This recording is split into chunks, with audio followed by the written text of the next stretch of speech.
The whole idea of physics and AI has come to the fore. Over the years, when I started doing that, I had no idea it was going to have something to do with AI. What is going on there? Oh my gosh, they're related. And that's what tonight's going to be a little bit about that. So this is what this slide is about. All items up there are related to the same underlying mathematics. The connection between magnetism and deep learning is why Hopfield got the Nobel Prize. He was brilliant, discovered this in 1982. We've all seen the murmuration of starlings. It's a fascinating thing to watch. So AI can be about how we come together, form coalitions, form common ground. We've started a nonprofit called Common Good AI, Common Ground for the Common Good, which is this idea of how do we now take AI from being something that's very individualistic, very mechanistic, and bring it into the notion of how do we bring together people into a sharing experiences, collaborative experiences, social impact experiences. AI has fundamentally reshaped every aspect of our lives. It's also reshaping our minds and our bodies. As an artist, look at how our emerging and exponential technologies impact the body, impact biology, impact nature. But I'm also looking at a realm beyond that. There's all these realms that we can measure scientifically, but there's all these other things that are happening that make us alive. And I work with the actual tools and technologies that I'm questioning while I'm making my work. I've been using AI since 2015.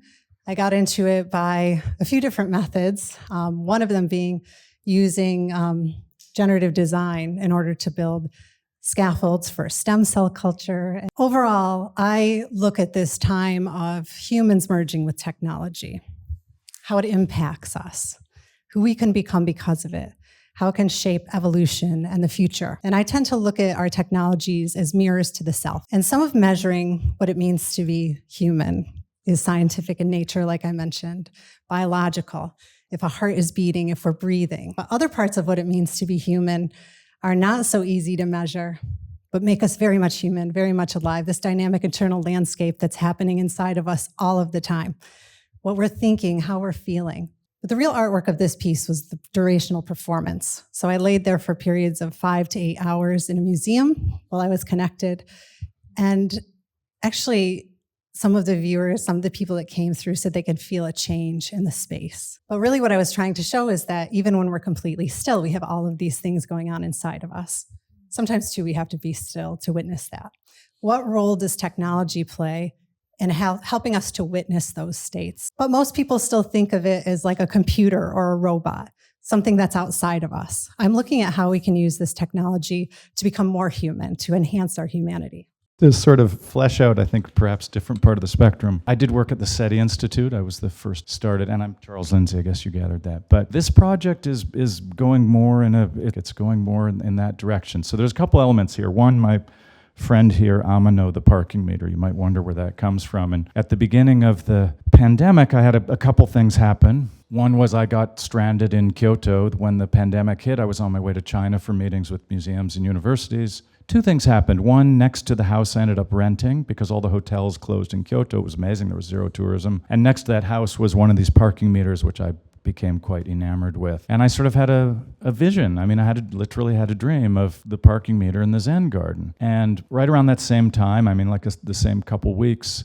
I was introduced to the abbot of Rusokuen Zen Temple, and I went to meet him. It's a 18th century architecture in a 13th century complex, one of the main Zen temples in Kyoto. And so, we sat down, he made tea, we sat down, he said, "Why were we introduced?" And I said, "This is what I'm thinking about. I have a question. Can artificial intelligence become sentient? If sentient, can it become conscious? If conscious, can it become enlightened?" So a lot of those things that are generated are truly hallucinations that don't have a place in the natural world. So as you guys are talking about this taking you places, I asked the question, is it a place you want to go?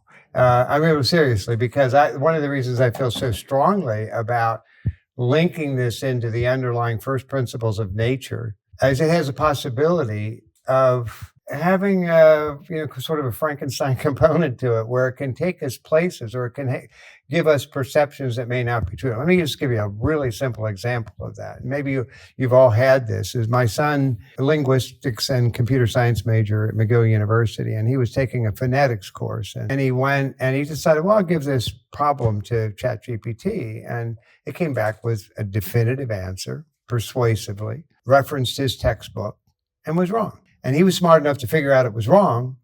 But now think about the chain of events that might happen to education, like generating things convincingly wrong,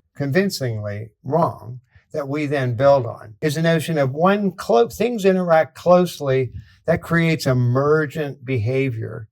And what I've been working on for the last 9 years with my co-founder here, Kim Palese, is how this applies to how we communicate with each other as human beings, or how human beings might communicate with AI agents. Everyone thinks that we've reached this pinnacle, wonderful moment in AI, and I just want to say tonight, we're only barely in the middle. And so I participated in that first wave.